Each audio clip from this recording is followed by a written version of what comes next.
ओम नमो भगवते वासुदेवाय नमः। तो आप सभी का स्वागत है मेरे YouTube चैनल पर। पिछले अध्याय में हमने भगवान विष्णु और जलंधर के बीच में हुए महायुद्ध का वर्णन सुना। साथ ही भगवान विष्णु ने अपनी माया करके जलंधर को वर मांगने को कहा। जलंधर ने वर में मांगा कि वे देवताओं और लक्ष्मी सहित उनके धाम जलंधरपुर में निवास करें। वरदान देने के कारण भगवान विष्णु लक्ष्मी और देवताओं सहित उसके जलंधरपुर धाम में निवास करने लगे। आज के अध्याय में हम जानेंगे कि किस तरह नारद जी भगवान शिव से जलंधर को युद्ध करने के लिए प्रेरित करते हैं। तो आइए शुरू करते हैं कार्तिक मास महात्म्य का 14वां अध्याय। तो प्रेम से बोलो बाकी बिहारी लाल की जय, भगवान विष्णु की जय। ये राजन इस प्रकार उसको धर्मपूर्वक राज्य करते देखकर देवता क्षुब्ध हो गए। उन्होंने देवादिदेव भगवान शंकर का मन में स्मरण करना प्रारंभ कर दिया। इतने ही प्रकार से स्तुति की। तब भक्तों की कामना पूरी करने वाले शंकर जी नारद जी को बुलाकर देव कार्य करने की इच्छा से उनको देवपुरी भेजा। शंकर भक्त नारद भगवान शंकर की आज्ञा से देवपुरी में गए। इंद्र आदि सभी देवता व्याकुल हो शीघ्रता से उठकर श्री नारद जी की स्तुति करने लगे। उत्कंठा भरी दृष्टि से सबने नारद जी की ओर देखा। अपने सब दुखों को कहकर उन्हें नाश करने की प्रार्थना की। नारद जी ने कहा, मैं सब कुछ जानता हूँ, इसलिए अब मैं दैत्यराज जलंधर के पास जा रहा हूँ। ऐसा कहकर देवताओं को आश्वासन देकर श्री नारद जी जलंधर की सभा में आए। जलंधर ने नारद जी के चरणों की पूजा कर हंसते हुए कहा, हे ब्राह्मण, कहिए आप कहाँ से आ रहे हैं और कहाँ कहाँ पर आपने क्या क्या देखा, यहाँ कैसे आए हैं। मेरे योग्य जो सेवा हो उसके लिए मुझे आज्ञा दीजिए। जलंधर के इस प्रकार के वचन सुनकर नारद जी प्रसन्न होकर बोले, हे दानवराज महाबुद्धिमान जलंधर, तुम धन्य हो, क्योंकि इस समय सब रत्नों के भोक्ता एक तुम ही हो। हे दैत्य श्रेष्ठ, अब आप मेरे आगमन का कारण सुनिए, जिसके लिए मैं आज यहाँ आया हूँ। हे दैत्यराज, मैं स्वेच्छा से कैलाश पर्वत पर गया था, जहाँ 10,000 योजनों में कल्प वृक्ष का वन है।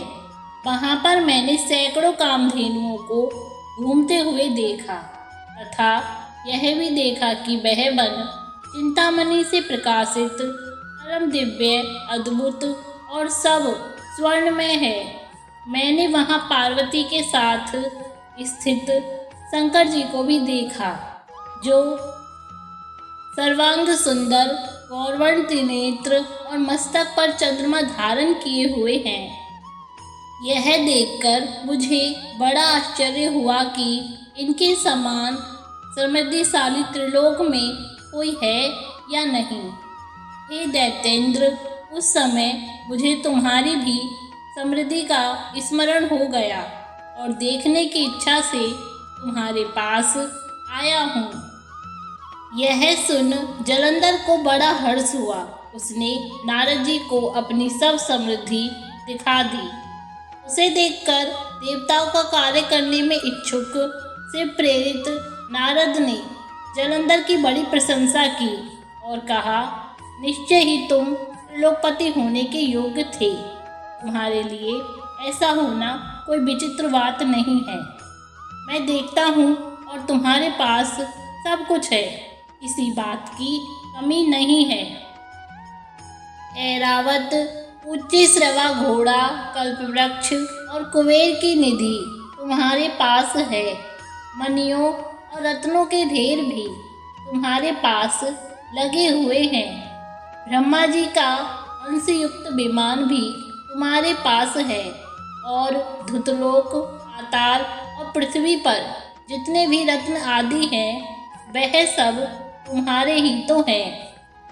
मैं तुम्हारे इस प्रकार के रत्न ऐश्वर्य को देखकर बड़ा प्रसन्न हूँ, परंतु तुम्हारे पास कोई स्त्री रत्न नहीं है, इसलिए तुम्हारा यह सब कुछ फीका है।